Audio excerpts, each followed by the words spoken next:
Hello ਬੱਚੋ ਬੇਟੇ ਅੱਜ ਆਪਾਂ ਲੈਕਚਰ ਦੇ ਵਿੱਚ some important terms used in coordination compounds ਇਹ ਡਿਸਕਸ ਕਰਾਂਗੇ।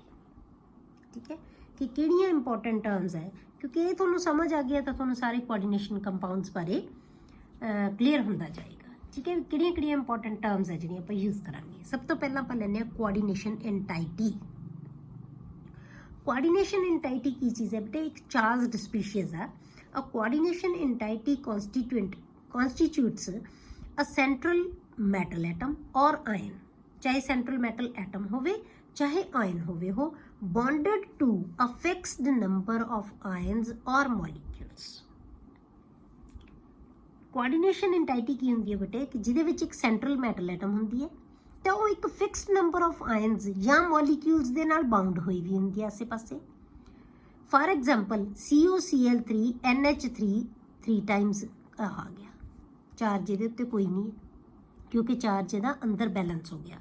Is a coordination entity in which cobalt +3 is surrounded by, +3 कहने क्या क्योंकि इहदी ऑक्सीडेशन स्टेट +3 है, is surrounded by 3 ammonia molecules and 3 chloride ions. Clear हो गया, इनू असी एंटाइटी कहने कोऑर्डिनेशन एंटाइटी। होर एग्जांपल्स की आप लेनी NiCO4, ये भी कोऑर्डिनेशन एंटाइटी है।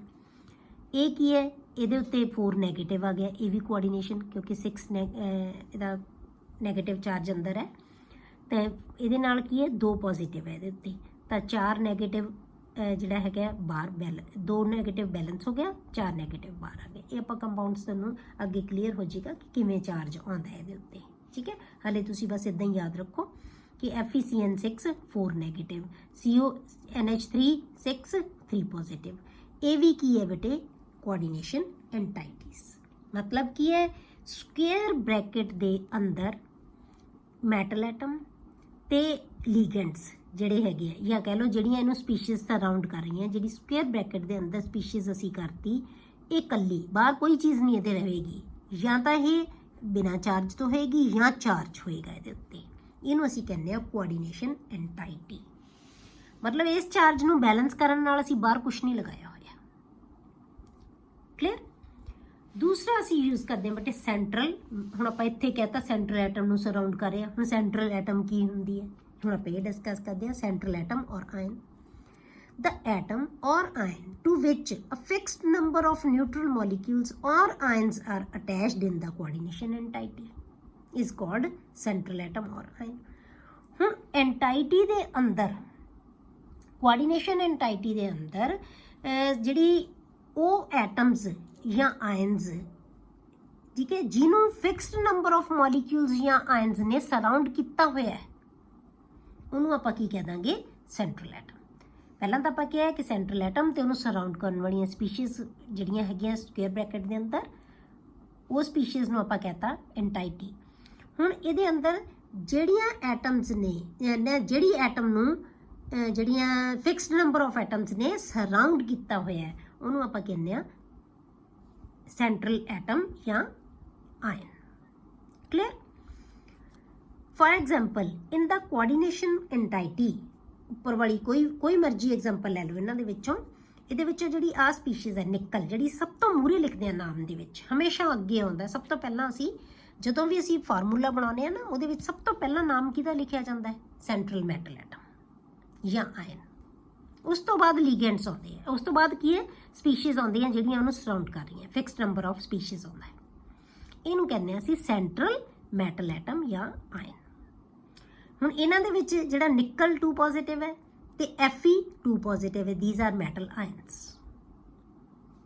ਇਹਦੇ ਵਿੱਚ ਨਿਕਲ ਤੇ ਇਹਦੇ ਵਿੱਚ Fe3 positive, these are metal ions. ਹੁਣ ਚਾਰਜ ਹੈ, ਅੱਗੇ ਅੱਗੇ ਕਲੀਅਰ ਹੁੰਦਾ ਜਾਏਗਾ। ਮਤਲਬ ਜਦੋਂ ਪੂਰਾ ਚੈਪਟਰ ਆਉਣ ਤੱਕ ਤਾਂ ਤੁਹਾਨੂੰ ਸਭ ਕੁਝ ਆਉਣਾ ਹੀ ਹੈ ਨਾ। ਹੁਣ ਤਾਂ ਹਰੇਕ ਚੀਜ਼ ਇੱਕ ਵਾਰੀ ਅੱਗੇ ਅੱਗੇ ਕਲੀਅਰ ਹੁੰਦੀ ਜਾਏਗੀ ਕਿ ਚਾਰਜ ਕਿਵੇਂ ਆਉਂਦਾ ਹੈ। ਹਲੇ ਇਹੀ ਦੇਖਦੇ ਜਾਓ ਤੁਸੀਂ ਵੀ ਆਪਾਂ Ni2 ਪੋਜ਼ਿਟਿਵ ਤੇ Fe3 ਪੋਜ਼ਿਟਿਵ ਇਹ ਕਿਵੇਂ ਬਣਿਆ, ਇਹ ਅੱਗੇ ਦੇਖਾਂਗੇ। ਠੀਕ ਹੈ, these are metal ions. These central atoms or ions are also referred to as Lewis acids. ਜਿਹੜੀ ਵੀ ਮੈਟਲ ਐਟਮ ਹੋਏਗੀ ਨਾ, ਕੰਪਲੈਕਸ ਦੇ ਵਿੱਚ ਜਿਹੜੇ ਕੰਪਲੈਕਸ ਕੰਪਾਊਂਡ ਹੈ, ਜਿਹੜੀ ਮੈਟਲ ਐਟਮ ਹੋਏਗੀ ਨਾ ਜਾਂ ਆਇਨ ਹੋਏਗਾ, ਉਹ ਹਮੇਸ਼ਾ ਲਿਊਇਸ ਐਸਿਡ ਹੁੰਦਾ ਹੈ। ਲਿਊਇਸ ਐਸਿਡ ਕਿਹਨਾਂ ਨੂੰ ਕਹਿੰਦੇ ਬੇਟੇ? ਉਹ ਸਪੀਸ਼ੀਜ਼ ਜਿਹੜੇ ਇਲੈਕਟ੍ਰੋਨ ਗੇਨ ਕਰ ਸਕਦੇ ਹੈ, ਉਹਨੂੰ ਆਪਾਂ ਕੀ ਕਹਿੰਦੇ ਆ? ਲਿਊਇਸ ਐਸਿਡ। ਤਾਂ ਜਿਹੜੀ ਕੰਪਲੈਕਸ ਬਣਾਉਂਦੇ ਆ ਨਾ, ਉਹ ਇਹ ਸਪੀਸ਼ੀਜ਼ ਸੈਂਟਰਲ ਜਿਹੜੀ ਸਪੀਸ਼ੀਜ਼ ਹੈ ਜਾਂ ਸੈਂਟਰਲ ਮੈਟਲ ਐਟਮ ਹੈ, ਇਹ ਉਹ ਸਪੀਸ਼ੀਜ਼ ਹੋਣੀ ਚਾਹੀਦੀ ਹੈ ਬੇਟੇ ਜਿਹੜੀ ਇਲੈਕਟ੍ਰੋਨ ਗੇਨ ਕਰ ਸਕਦੀ ਹੋਵੇ। ਠੀਕ ਹੈ, ਆਪਾਂ ਡੀ ਬਲੌਕ ਦੇ ਵਿੱਚ ਪੜ੍ਹਿਆ ਸੀ, ਦੇਖੋ ਤੁਸੀਂ ਕਿ ਡੀ ਬਲੌਕ ਦੇ ਐਲੀਮੈਂਟਸ ਕੰਪਲੈਕਸ ਕੰਪਾਊਂਡਸ ਬਣਾਉਂਦੇ ਆ। ਕਿਉਂ? ਕਿਉਂਕਿ ਇਲੈਕਟ੍ਰੋਨ ਗੇਨ ਕਰ ਸਕਦੇ ਆ। ਇਹਨਾਂ ਕੋਲੇ ਵੇਕੈਂਟ ਆਰਬਿਟਲਸ ਹੁੰਦੇ ਆ, ਬਹੁਤ ਆਰਬਿਟਲ ਵੇਕੈਂਟ ਹੁੰਦੇ ਆ ਇਹਨਾਂ ਕੋਲੇ। ਇਸੇ ਕਰਕੇ ਜਿਹੜੀ ਸਪੀਸ਼ੀਜ਼ ਇਲੈਕਟ੍ਰੋਨ ਗੇਨ ਕਰ ਸਕਦੀ ਹੁੰਦੀ ਹੈ ਉਹਨੂੰ ਅਸੀਂ ਲਿਊਇਸ ਐਸਿਡ ਕਹਿੰਦੇ ਆ। ਤਾਂ ਇਸ ਕਰਕੇ ਕੰਪਲੈਕਸ ਕੰਪਾਊਂਡਸ ਦੇ ਵਿੱਚ ਜਿਹੜੇ ਮੈਟਲ ਐਟਮਸ ਜਾਂ ਮੈਟਲ ਆਇਨਸ ਹੁੰਦੇ ਆ ਉਹ ਹਮੇਸ਼ਾ ਲਿਊਇਸ ਐਸਿਡਸ ਹੁੰਦੇ ਆ ਜਿਹੜੇ ਇਲੈਕਟ੍ਰੋਨ ਗੇਨ ਕਰ ਸਕਣਗੇ। ਕਲੀਅਰ? ਅਗਲਾ ਬੇਟੇ ਹੈਗਾ ਲੀਗੈਂਡਸ। ਹੁਣ ਆਪਾਂ ਸੀਰੀਅਲ ਵਾਈਜ਼ ਚੀਜ਼ਾਂ ਕਰਦੇ ਜਾਵਾਂਗੇ ਤਾਂ ਤੁਹਾਨੂੰ ਕਲੈਰਿਟੀ ਹੁੰਦੀ ਜਾਏਗੀ ਅੱਗੇ ਅੱਗੇ। ਹੁਣ ਲੀਗੈਂਡਸ ਕਿਹਨਾਂ ਨੂੰ ਕਹਿੰਦੇ ਆਪਾਂ? ਹੁਣ ਆਪਾਂ ਕਿਹਾ ਕਿ ਐਂਟਾਈਟੀ ਦੇ ਅੰਦਰ ਆਪਾਂ ਕਿਹਾ ਕਿ ਇੱਕ ਤਾਂ ਸੈਂਟਰਲ ਐਟਮ ਹੋ ਗਈ ਤੇ ਉਹਨੂੰ ਸਪੀਸ਼ੀਜ਼ ਸਰਾਊਂਡ ਕਰ ਰਹੀਆਂ। ਹੁਣ ਜਿਹੜੀਆਂ ਸਪੀਸ਼ੀਜ਼ ਸਰਾਊਂਡ ਕਰ ਰਹੀਆਂ ਸੈਂਟਰਲ ਐਟਮ ਨੂੰ, ਉਹ ਸਪੀਸ਼ੀਜ਼ ਨੂੰ ਅਸੀਂ ਕੀ ਕਹਿੰਦੇ ਆ? ਲੀਗੈਂਡਸ। ਹੁਣ ਲੀਗੈਂਡਸ ਨੂੰ ਬਹੁਤ ਡਿਟੇਲ 'ਚ ਪੜਾਂਗੇ ਆਪਾਂ ਬੇਟੇ। ਕਲੀਅਰ? ਉਹਨਾਂ ਨੂੰ ਕਹਿੰਦੇ ਆ ਅਸੀਂ ਲੀਗੈਂਡਸ। The ions or molecules bound to the central atom or ion in the coordination entity are called ligands. ठीक है, सेंट्रल मैटल एटम ਨੂੰ ਜਾਂ ਆਇਨ ਨੂੰ ਜਿਹੜੀਆਂ ਸਪੀਸ਼ੀਜ਼ ਜਿਹੜੇ ਮੋਲੀਕਿਊਲਸ ਜਾਂ ਆਇਨ ਸਰਾਊਂਡ ਕਰ ਰਹੇ ਆ ਉਹਨਾਂ ਨੂੰ ਅਸੀਂ ਲੀਗੈਂਡਸ ਕਹਿੰਦੇ ਆ। ਫॉर ਐਗਜ਼ਾਮਪਲ ਇਸ ਕੰਪਾਊਂਡ ਦੇ ਵਿੱਚ ਆ ਤਾਂ ਸੈਂਟਰਲ ਐਟਮ, ਮੈਂ ਤੁਹਾਨੂੰ ਕੀ ਕਿਹਾ ਸਭ ਤੋਂ ਪਹਿਲਾਂ ਅਸੀਂ ਕੀ ਲਿਖਦੇ ਆ? ਸੈਂਟਰਲ ਮੈਟਲ ਐਟਮ ਜਾਂ ਆਇਨ।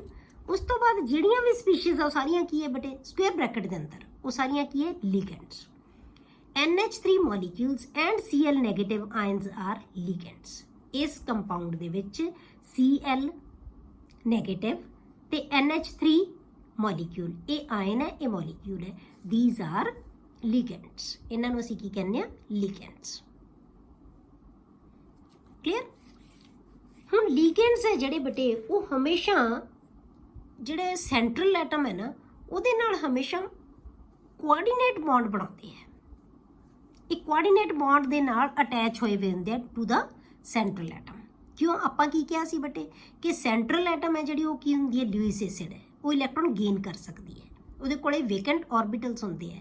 ਪਰ ਲੀਗੈਂਡ ਬੇਟੇ ਅਸੀਂ ਹਮੇਸ਼ਾ ਉਹ ਲਵਾਂਗੇ ਜਿਹੜੇ ਇਲੈਕਟ੍ਰੋਨ ਐਨਰਿਚ ਹੁੰਦੇ ਆ, ਜਿਨ੍ਹਾਂ ਕੋਲ ਇਲੈਕਟ੍ਰੋਨ ਫालतू ਹੁੰਦੇ ਆ, ਜਾਂ ਤਾਂ ਉਹਦੇ ਕੋਲੇ ਲੋਨ ਪੇਅਰ ਆਫ ਇਲੈਕਟ੍ਰੋਨ ਹੋਵੇ ਜਾਂ ਉਹਦੇ ਕੋਲੇ ਨੈਗੇਟਿਵ ਚਾਰਜ ਹੋਵੇ। ਦੋਨੋਂ ਕੰਡੀਸ਼ਨਸ ਹੋਣੀਆਂ ਚਾਹੀਦੀਆਂ ਤਾਂ ਉਹ ਲੀਗੈਂਡ ਦਾ ਕੰਮ ਕਰ ਸਕਦਾ ਹੈ। ਇਹਦਾ ਮਤਲਬ ਕੀ ਹੋਇਆ ਬੇਟੇ ਕਿ ਜਿਹੜੇ ਲੀਗੈਂਡਸ ਹੁੰਦੇ ਆ ਉਹ ਹਮੇਸ਼ਾ ਕੀ ਹੁੰਦੇ ਆ? ਲਿਊਇਸ ਬੇਸ ਹੁੰਦੇ ਆ ਜਿਨ੍ਹਾਂ ਕੋਲੇ ਐਕਸਟਰਾ ਇਲੈਕਟ੍ਰੋਨ ਹੁੰਦੇ ਆ। The ligands are attached to the central atom or ion through coordinate bond. ਇਹ ਕੋਆਰਡੀਨੇਟ ਬੌਂਡ ਬਣਾਉਂਦੇ ਆ। ਕੋਆਰਡੀਨੇਟ ਬੌਂਡ ਕੀ ਹੁੰਦਾ ਬੇਟੇ? ਜਿਹਦੇ ਵਿੱਚ ਇੱਕ ਸਪੀਸ਼ੀਜ਼ ਇਲੈਕਟ੍ਰੋਨ ਦਾ ਪੇਅਰ ਹੈ ਜਿਹੜੀ ਉਹ ਸ਼ੇਅਰ ਕਰਦੀ ਹੈ, ਉਹ ਇਹ ਕਹਿ ਲਓ ਕਿ ਡੋਨੇਟ ਕਰਦੀ ਹੈ, ਤੇ ਦੋਨੋਂ ਸਪੀਸ਼ੀਜ਼ ਉਹਨੂੰ ਕੀ ਕਰਦੀਆਂ? ਸ਼ੇਅਰ ਕਰਦੀਆਂ। ਮਤਲਬ ਜਿਹੜੀ ਪਾਰਟਿਸਿਪੇਸ਼ਨ ਹੈ ਇਲੈਕਟ੍ਰੋਨ ਦੀ ਉਹ ਸਿਰਫ ਇੱਕੋ ਹੀ ਸਪੀਸ਼ੀਜ਼ ਕਰੇਗੀ, ਸ਼ੇਅਰ ਉਹਨੂੰ ਦੋਨੇ ਸਪੀਸ਼ੀਜ਼ ਕਰਦੀਆਂ, ਤਾਂ ਉਹਨੂੰ ਕਹਿੰਦੇ ਅਸੀਂ ਕੋਆਰਡੀਨੇਟ ਬੌਂਡ। ਤਾਂ ਲੀਗੈਂਡਸ ਹਮੇਸ਼ਾ ਸੈਂਟਰਲ ਐਟਮ ਦੇ ਨਾਲ ਕੋਆਰਡੀਨੇਟ ਬੌਂਡ ਬਣਾਉਂਦੇ ਆ। Therefore, it is essential that the central atom should have vacant orbitals. ਇਸ ਕਰਕੇ ਇਹ ਜ਼ਰੂਰੀ ਹੈ ਕਿ ਸੈਂਟਰਲ ਐਟਮ ਕੋਲ ਖਾਲੀ ਆਰਬਿਟਲ ਹੋਣੇ ਚਾਹੀਦੇ ਹੈ ਜਿਹਦੇ ਵਿੱਚ ਜਿਹੜਾ ਲੀਗੈਂਡ ਆਪਣਾ ਇਲੈਕਟ੍ਰੋਨ ਦਾ ਪੇਅਰ ਦੇ ਸਕੇ, ਉਹਦੇ ਨਾਲ ਸ਼ੇਅਰ ਕਰ ਸਕੇ ਤੇ ਕੋਆਰਡੀਨੇਟ ਬੌਂਡ ਬਣਾ ਸਕੇ। And the ligands should have lone pair of electrons. ਤਾਂ ਇਹਦਾ ਮਤਲਬ ਦੋ ਚੀਜ਼ਾਂ ਅਸੈਂਸ਼ੀਅਲ ਹੋ ਗਈਆਂ। ਇੱਕ ਤਾਂ ਸੈਂਟਰਲ ਐਟਮ ਕੋਲ ਕੀ ਹੋਣਾ ਚਾਹੀਦਾ ਬੇਟੇ? ਵੇਕੈਂਟ ਆਰਬਿਟਲਸ ਹੋਣੇ ਚਾਹੀਦੇ ਹੈ। ਦੂਜੀ ਚੀਜ਼ ਕੀ ਹੈ? ਲੀਗੈਂਡਸ ਹੈ ਜਿਹੜੇ ਉਹਨਾਂ ਕੋਲ ਐਕਸਟਰਾ ਇਲੈਕਟ੍ਰੋਨ ਹੋਣੇ ਚਾਹੀਦੇ ਹੈ। They should have lone pair of electrons. The ligands are therefore Lewis bases. ਇਸ ਕਰਕੇ ਲੀਗੈਂਡਸ ਨੂੰ ਇੱਥੇ ਆਪਾਂ ਜਿਹੜੇ ਸੈਂਟਰਲ ਐਟਮ ਨੂੰ ਇਸ ਕਰਕੇ ਨਹੀਂ ਇੱਥੇ ਸ਼ੋਅ ਕੀਤਾ ਕਿ ਲਿਊਇਸ ਐਸਿਡ ਹੈ। ਆਪਾਂ ਪਿੱਛੇ ਹੁਣੇ ਦੱਸ ਕੇ ਹਟਿਆ ਕਿ ਸੈਂਟਰਲ ਐਟਮ ਕੀ ਹੈ, ਕਿਉਂਕਿ ਵੇਕੈਂਟ ਆਰਬਿਟਲ ਹੈਗੇ ਹੈ, ਇਲੈਕਟ੍ਰੋਨ ਪੇਅਰ ਲੈ ਸਕਦੇ ਆ, ਇਸ ਕਰਕੇ ਲਿਊਇਸ ਐਸਿਡ ਹੈ। ਤਾਂ ਇਸ ਕਰਕੇ ਕਿਉਂਕਿ ਲੀਗੈਂਡਸ ਇਲੈਕਟ੍ਰੋਨ ਦੇ ਸਕਦੇ, ਇਸ ਕਰਕੇ ਲਿਊਇਸ ਬੇਸਿਸ ਹੈ। Clear? atoms in the ligand, the atom in the ligand which can donate the electron pair is called donor atom. ਉਹ ਐਟਮ ਲੀਗੈਂਡ ਦੇ ਵਿੱਚ ਉਹ ਐਟਮ ਜਿਹੜੀ ਇਲੈਕਟ੍ਰੋਨ ਦੇ ਸਕਦੀ ਹੈ, ਹਰੇਕ ਐਟਮ ਨਹੀਂ ਨਾ ਦੇ ਸਕਦੀ। ਜਿਵੇਂ ਆਪਾਂ NH3 ਲਿਖਤਾ, ਅਮੋਨੀਆ ਦੇ ਵਿੱਚੋਂ ਜਿਹੜੀ ਐਟਮ ਇਲੈਕਟ੍ਰੋਨ ਦੇਗੀ ਸਿਰਫ ਉਹਨੂੰ ਅਸੀਂ ਡੋਨਰ ਐਟਮ ਕਵਾਂਗੇ। N ਤੇ H ਦੋਨੇ ਨਹੀਂ ਨਾ ਡੋਨਰ ਐਟਮ ਹੋ ਸਕਦੀ, H ਤਾਂ ਦੇ ਹੀ ਨਹੀਂ ਸਕਦਾ ਇਲੈਕਟ੍ਰੋਨ, ਕੌਣ ਦੇਗਾ? N, ਕਿਉਂਕਿ N ਕੋਲੇ ਕੀ ਹੁੰਦਾ? Lone pair of electron. ਅਸੀਂ ਸਾਨੂੰ ਅਮੋਨੀਆ ਪੜ੍ਹਿਆ ਹੋਇਆ, ਅਸੀਂ ਅਮੋਨੀਆ ਦੀ ਸਟਰਕਚਰ ਕੀਤੀ ਹੋਈ ਹੈ, ਤਾਂ N ਕੋਲੇ ਕੀ ਹੁੰਦਾ? Lone pair of electron. ਇਸ ਕਰਕੇ ਇਹ ਆਪਣਾ ਇਲੈਕਟ੍ਰੋਨ ਦਾ ਪੇਅਰ ਡੋਨੇਟ ਕਰ ਸਕਦਾ ਹੈ, ਇਸ ਕਰਕੇ ਆਪਾਂ ਕੀ ਕਵਾਂਗੇ ਇਹਨੂੰ? Donor atom. ਉਸ ਜਿਹੜੀ ਐਟਮ ਡੋਨੇਟ ਕਰੇਗੀ, ਦਾ ਐਟਮ ਦਾ ligand which can donate electron pair is called donor atom or coordinating atom. मतलब कोऑर्डिनेट बॉन्ड वही बनाएगी atom. For example in NH3, क्योंकि ये कोल लोन पेयर ऑफ इलेक्ट्रॉन है। Nitrogen is donor atom, nitrogen है वो की है? डोनर एटम है, क्योंकि ये कोल फालतू इलेक्ट्रॉन है, H कोल नहीं है। क्लियर? द मॉलिक्यूल और ion which is capable of donating a pair of electron to the central atom ion and forms a coordinate bond with it is called ligand। ਹੁਣ ਅਸੀਂ ਲਿਗੈਂਡ ਨੂੰ ਦੂਸਰੀ ਤਰ੍ਹਾਂ ਵੀ ਡਿਫਾਈਨ ਕਰ ਸਕਦੇ ਹਾਂ। ਆਪਾਂ ਪਹਿਲਾਂ ਤਾਂ ਕਿਹਾ ਸੀ ਨਾ ਜਿਹੜੀ ਸਪੀਸ਼ੀਜ਼ ਸਰਾਊਂਡ ਕਰਦੀ ਹੈ ਉਹਨੂੰ ਆਪਾਂ ਕਿਹਾ ਸੀ ਕਿ ਜਿਹੜਾ ਲਿਗੈਂਡ ਹੁੰਦਾ ਉਹਨੂੰ ਕਹਿੰਦੇ ਅਸੀਂ ਲਿਗੈਂਡ। ਹੁਣ ਆਪਾਂ ਕੀ ਕਹਿ ਸਕਦੇ ਹਾਂ ਬੇਟੇ ਕਿ ਉਹ ਸਪੀਸ਼ੀਜ਼ ਜਿਹੜੀ ਕਿ ਸੈਂਟਰਲ ਮੈਟਲ ਐਟਮ ਦੇ ਨਾਲ ਕੋਆਰਡੀਨੇਟ ਬੌਂਡ ਬਣਾ ਸਕਦੀ ਹੈ ਉਹਨੂੰ ਆਪਾਂ ਕਹਾਂਗੇ ਲਿਗੈਂਡ। ਕਲੀਅਰ? ਹੁਣ ਆਪਾਂ ਕਰਦੇ ਹਾਂ ਬੇਟੇ ਟਾਈਪਸ ਆਫ ਲਿਗੈਂਡਸ। ਹੁਣ ਜਿਹੜੇ ਲਿਗੈਂਡ ਹੈ ਉਹ ਕਿੰਨੇ ਤਰ੍ਹਾਂ ਦੇ ਹੁੰਦੇ ਆ? Depending on the number of donor atoms, ਕਿਸੇ ਲਿਗੈਂਡ ਦੇ ਵਿੱਚ ਕਿੰਨੀਆਂ ਡੋਨਰ ਐਟਮਸ ਹੈ, the ligands are classified as unidentate, didentate और पॉलीडेंटेट। यूनि मीन्स वन, ठीक है। डेंटेट ਆਪਾਂ ਹੁਣੇ ਪੜ੍ਹਦੇ ਹਾਂ ਕਿ ਡੈਂਟੇਟ ਦਾ ਮਤਲਬ ਕੀ ਹੁੰਦਾ ਹੈ। ਡੈਂਟੇਟ ਦਾ ਮਤਲਬ ਹੁੰਦਾ ਹੈ ਕਿ ਉਹ ਜਿਹੜੇ ਕਿੰਨੇ ਬੌਂਡ ਬਣਾ ਸਕਦਾ ਹੈ ਉਹਦੇ ਨਾਲ, ਠੀਕ ਹੈ। ਡਾਈਡੈਂਟੇਟ, ਡਾਈ ਮੀਨਸ ਟੂ, ਜਾਂ ਇਹਨੂੰ ਬਾਈਡੈਂਟੇਟ ਵੀ ਕਹਿ ਦਿੰਦੇ, ਡਾਈਡੈਂਟੇਟ ਵੀ ਕਹਿ ਦਿੰਦੇ, ਠੀਕ ਹੈ, ਜਿਹਦੇ 'ਚ ਦੋ ਡੋਨਰ ਐਟਮਸ ਹੁੰਦੀਆਂ।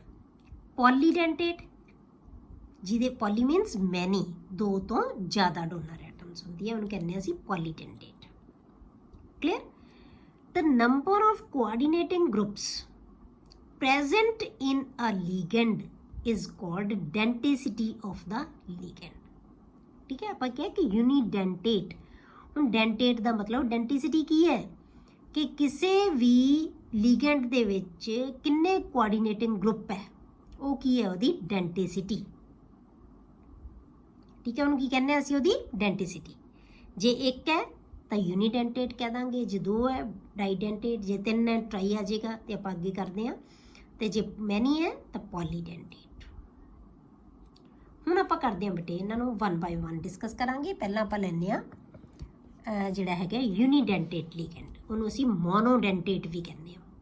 मोनोडेंटेट कह लो चाहे यूनिडेंटेट कह लो। Mono means one, uni means one. The ligand which can coordinate to the central atom through one donor atom is called unidentate or monodentate ligand। ਉਹ ligand ਬੇਟੇ ਜਿਹਦੇ ਵਿੱਚ ਸਿਰਫ ਇੱਕ ਹੀ ਡੋਨਰ ਐਟਮ ਹੋਵੇ, ਠੀਕ ਹੈ, ਇੱਕ ਹੀ ਡੋਨਰ ਐਟਮ ਦੇ ਨਾਲ ਕੋਆਰਡੀਨੇਟ ਬੌਂਡ ਬਣਾਵੇ, ਜਾਂ ਕਹਿ ਲਓ ਤੁਸੀਂ ਜਿਹੜਾ ligand ਇੱਕ ਹੀ ਕੋਆਰਡੀਨੇਟ ਬੌਂਡ ਬਣਾਉਂਦਾ ਹੈ ਉਹਨੂੰ ਅਸੀਂ ਕਹਿੰਦੇ ਆ unidentate। The ligand which can coordinate to the central atom through one donor atom which can form only one coordinate bond with the atom, चाहे ये कह लो तुसी, which can only form one coordinate bond with the central atom, या which has only one donor atom is called monodentate or unidentate ligand। For example NH3, H2O, Cl negative, Cn negative, OH negative, NO2 negative, CO etc। ਜਿਹਦੇ ਕੋਲ negative ਆ ਉਹ ਤਾਂ ਹੋਏਗਾ ਹੀ ਹੋਏਗਾ, ਪਤਾ ਹੀ ਹੈ। ਦੂਜੇ ਨਿਊਟਰਲ ਮੋਲੀਕਿਊਲਸ ਬੇਟੇ ਸਿਰਫ ਉਹ ਹੋ ਸਕਦੇ ਹੈ ਜਿਨ੍ਹਾਂ ਕੋਲ ਲੋਨ ਪੇਅਰ ਆਫ ਇਲੈਕਟ੍ਰੋਨ ਹੋ। ਨੈਗੇਟਿਵ ਤਾਂ ਪਤਾ ਹੀ ਹੈ ਐਕਸਟਰਾ ਇਲੈਕਟ੍ਰੋਨ ਹੋ ਗਏ। ਨੈਗੇਟਿਵ ਕੀ ਹੁੰਦਾ ਬੇਟੇ? ਨੈਗੇਟਿਵ ਦਾ ਮਤਲਬ ਕੀ ਹੈ? ਇਹਦੇ ਕੋਲ ਇੱਕ ਐਕਸਟਰਾ ਇਲੈਕਟ੍ਰੋਨ ਹੈ। Cl ਨੈਗੇਟਿਵ ਦਾ ਮਤਲਬ ਕੀ ਹੈ, ਇਹਦੇ ਕੋਲੇ 7 ਇਲੈਕਟ੍ਰੋਨ ਆਪਦੇ ਸੀ, ਇੱਕ ਐਕਸਟਰਾ ਇਲੈਕਟ੍ਰੋਨ ਹੋ ਗਿਆ, ਇਹਨੂੰ ਅਸੀਂ ਨੈਗੇਟਿਵ ਦੀ ਫਾਰਮ ਦੇ ਵਿੱਚ ਲਿਖ ਦਿੰਦੇ ਹਾਂ, ਮਤਲਬ ਐਕਸਟਰਾ ਇਲੈਕਟ੍ਰੋਨ ਆ ਜਾਂਦਾ ਹੈ ਜਿਹਦੇ ਕੋਲੇ, ਉਹਨੂੰ ਅਸੀਂ ਨੈਗੇਟਿਵ ਲਿਖਦੇ ਹਾਂ, ਮਤਲਬ ਇਹ ਤਾਂ ਦੇ ਹੀ ਸਕਦਾ ਇਲੈਕਟ੍ਰੋਨ ਪੇਅਰ। ਨੈਗੇਟਿਵਲੀ ਚਾਰਜ ਸਾਰੀਆਂ ਸਪੀਸ਼ੀਜ਼ ਕੀ ਹੋਣਗੀਆਂ, ਜਿਹੜੀਆਂ ਡੋਨੇਟ ਕਰ ਸਕਦੀਆਂ ਇਲੈਕਟ੍ਰੋਨ, ਪਰ ਜਿਹੜੇ ਮੋਲੀਕਿਊਲਸ ਹੈ ਨਾ, ਨਿਊਟਰਲ ਮੋਲੀਕਿਊਲ, ਸਿਰਫ ਉਹ ਹੋਣਗੇ ਜਿਨ੍ਹਾਂ ਕੋਲ ਲੋਨ ਪੇਅਰ ਆਫ ਇਲੈਕਟ੍ਰੋਨ। ਇਹਦੇ ਕੋਲੇ ਕੀ ਹੈ, ਨਾਈਟ੍ਰੋਜਨ ਕੋਲੇ ਹੈ, ਇੱਥੇ ਕੀ ਹੈ, ਆਕਸੀਜਨ ਕੋਲੇ ਹੈ, ਇਹਦੇ 'ਚ ਕੀ ਹੈ, ਆਕਸੀਜਨ ਕੋਲੇ ਹੈ। ਕਲੀਅਰ? ਤਾਂ ਇਹਨਾਂ ਨੂੰ ਆਪਾਂ ਕੀ ਕਹਿੰਦੇ ਆ, ਯੂਨੀਡੈਂਟੇਟ ਜਾਂ ਮੋਨੋਡੈਂਟੇਟ ਲਿਗੈਂਡਸ। ਅੱਗੇ ਡਾਈਡੈਂਟੇਟ ਜਾਂ ਬਾਈਡੈਂਟੇਟ ਲਿਗੈਂਡ। ਸਿਰਫ ਹੁਣ ਤਾਂ ਇੱਕ ਚੀਜ਼ ਕਲੀਅਰ ਹੋ ਗਈ, ਦੂਜੇ ਤਾਂ ਆਪੇ ਹੁੰਦੇ ਜਾਣਗੇ। ਹੁਣ ਉਹ ਲਿਗੈਂਡਸ ਜਿਨ੍ਹਾਂ ਦੇ ਵਿੱਚ 2 ਡੋਨਰ ਐਟਮ ਹੋਣਗੀਆਂ, 2 ਕੋਆਰਡੀਨੇਟ ਬੌਂਡ ਬਣਾ ਸਕਦੇ ਹੋਣਗੇ ਸੈਂਟਰਲ ਐਟਮ ਦੇ ਨਾਲ। ਦਾ ਲਿਗੈਂਡ ਇੱਕੋ ਹੀ ਹੋਏਗਾ, ਲਿਗੈਂਡ ਇੱਕੋ ਹੀ ਹੈ ਬੇਟੇ, ਮਤਲਬ ਕੀ ਹੈ, ਇੱਕ ਹੀ ਸਪੀਸ਼ੀਜ਼ ਹੈ, ਪਰ ਉਹ 'ਚ ਡੋਨਰ ਐਟਮ 2 ਹੋਣਗੀਆਂ। ਦਾ ਲਿਗੈਂਡ which has 2 donor atoms and can coordinate to the central atom at 2 positions is called bidentate ਜਾਂ didentate ligand। ਐਗਜ਼ਾਮਪਲਸ ਜੇ ਆਪਾਂ ਕਰੀਏ, ਐਗਜ਼ਾਮਪਲ ਇਹਦੇ ਵਿੱਚ ਬੇਟੇ ਆਪਾਂ 2 ਤਰ੍ਹਾਂ ਦੇ ਕਰਾਂਗੇ। ਇਹ ਜਿਹੜੀ ਡਾਈਡੈਂਟੇਟ ਕੀ ਹੈ, ਸਿਮੈਟ੍ਰੀਕਲ ਡਾਈਡੈਂਟੇਟ ਵੀ ਹੋ ਸਕਦੇ ਆ ਤੇ ਅਨਸਿਮੈਟ੍ਰੀਕਲ ਡਾਈਡੈਂਟੇਟ ਵੀ ਹੋ ਸਕਦੇ ਆ। ਪਹਿਲਾਂ ਆਪਾਂ ਕਰਦੇ ਹਾਂ ਸਿਮੈਟ੍ਰੀਕਲ ਡਾਈਡੈਂਟੇਟ ਲਿਗੈਂਡ, ਜਿਹਦੇ ਵਿੱਚ ਡੋਨਰ ਐਟਮਸ ਸੇਮ ਹੋਣਗੀਆਂ, ਸੇਮ ਡੋਨਰ ਐਟਮਸ। ਸਿਮੈਟ੍ਰੀਕਲ ਦਾ ਮਤਲਬ ਇਹ ਹੈ, ਸਿਮੈਟ੍ਰੀਕਲ ਦਾ ਮਤਲਬ ਜਿਹੜੀਆਂ ਦੋਨੋਂ ਐਟਮਸ ਹੈ, ਜਿਹੜੀਆਂ ਜਿੱਥੋਂ ਡੋਨੇਸ਼ਨ ਹੋਏਗੀ ਉਹ ਸੇਮ ਹੋਣਗੀਆਂ, ਉਹਨੂੰ ਅਸੀਂ ਸਿਮੈਟ੍ਰੀਕਲ ਬਾਈਡੈਂਟੇਟ ਲਿਗੈਂਡ ਕਹਾਂਗੇ। ਜਿਵੇਂ ਆਪਾਂ ਐਗਜ਼ਾਮਪਲ ਲੈ ਲਈ oxalate ion, oxalate ion C double bond, ਇਹ ਇੱਥੇ ਸਿੰਗਲ ਆਏਗਾ ਬੇਟੇ, ਇਹ ਸਿੰਗਲ ਬੌਂਡ, ਡਬਲ ਨਹੀਂ ਆਏਗਾ, ਤੇ ਸਿੰਗਲ ਬੌਂਡ, ਠੀਕ ਹੈ। C double bond O, C double bond O, CO negative, CO negative, ਮਤਲਬ ਡੋਨਰ ਐਟਮ 2 ਆ ਗਈਆਂ, ਹੈ ਇਹ ਇਕੁਅਲੀ ਸਪੀਸ਼ੀਜ਼ ਆਕਜ਼ੇਲੇਟ ਆਇਨ, ਜਿਹਨੂੰ ਆਪਾਂ C2O4, ਇਹਨੂੰ ਆਪਾਂ ਲਿਖ ਸਕਦੇ ਹਾਂ, ਇਹਨੂੰ ਆਪਾਂ ਕੀ ਲਿਖ ਸਕਦੇ ਹਾਂ, C2O4 2 ਨੈਗੇਟਿਵ, ਇਹਨੂੰ ਅਸੀਂ ਇੱਦਾਂ ਵੀ ਲਿਖ ਸਕਦੇ ਹਾਂ,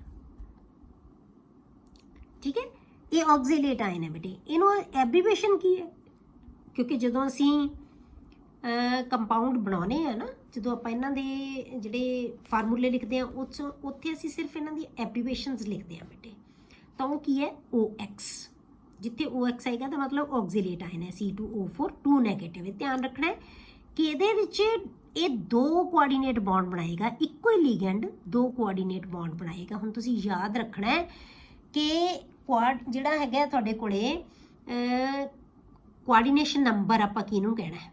ਹੁਣ ਇਹ ਧਿਆਨ ਕਰਿਓ, ਇਹ ਆਪਾਂ ਨੰਬਰ ਆਫ ਲਿਗੈਂਡਸ ਨਹੀਂ ਲੈਣੇ ਕਿੰਨੇ ਆ, ਉਹ ਕਿੰਨੇ ਕੋਆਰਡੀਨੇਟ ਬੌਂਡ ਬਣਾਉਂਦੇ ਆ,